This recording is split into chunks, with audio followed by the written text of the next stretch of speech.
Good afternoon, and we are here at the Century House and the Widow Jane mine, doing some exploration of the mine workings and the infrastructure for cooking down dolomite to produce quicklime and concrete.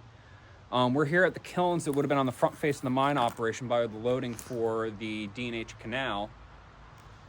We have few of the remaining kilns left out of the original 9 kilns that we used to been here, with the most intact one being actually this kiln face here. Now, back in the day, they would have actually just came in, piled it in layers. So the way they would actually pile these kilns is you'd actually have a layer of coal on the base wood. You would have a layer of coal on the base wood. They'd layer a pile of dolomite and lime on top of the coal. You would do another layer of coal across that, and you would build it up layers almost like a sandwich.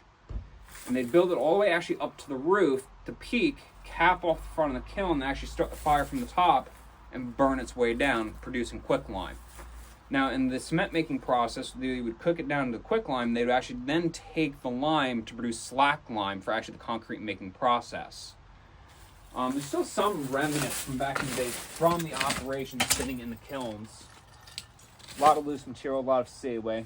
But a lot of the more intact kilns here, they've filled the chimneys up, probably as a safety means, and a means of just keeping people from falling in.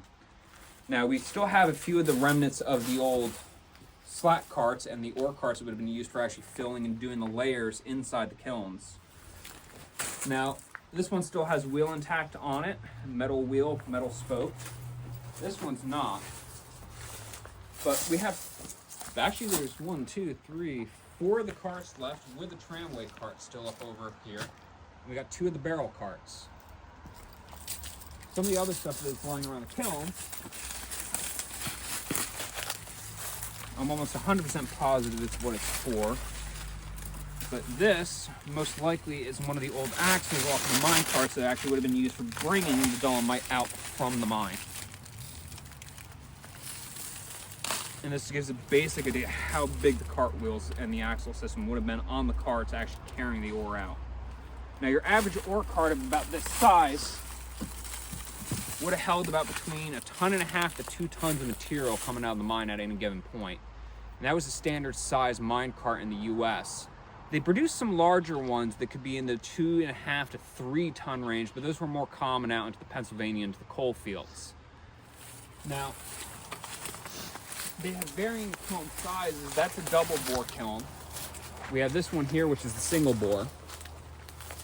And depending upon what they were doing, depending upon the orders, you'd have the different kiln size. So if you needed a smaller order, you didn't have to pack a singular large furnace area. Because in order for it to do the lime conversion efficiently, it needs to be packed tight and airtight. It needs to smolder, just like producing charcoal.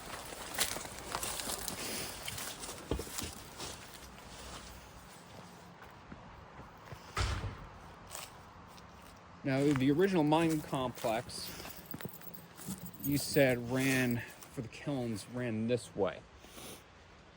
So I was trying to figure out the kiln locations here.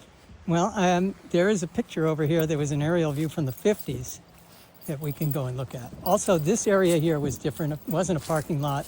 There was an underground coal storage here. There was according to the map. There was an underground coal storage, and by some of the pictures I've seen from the guy I know, there used to be ore cart tracks coming through here too.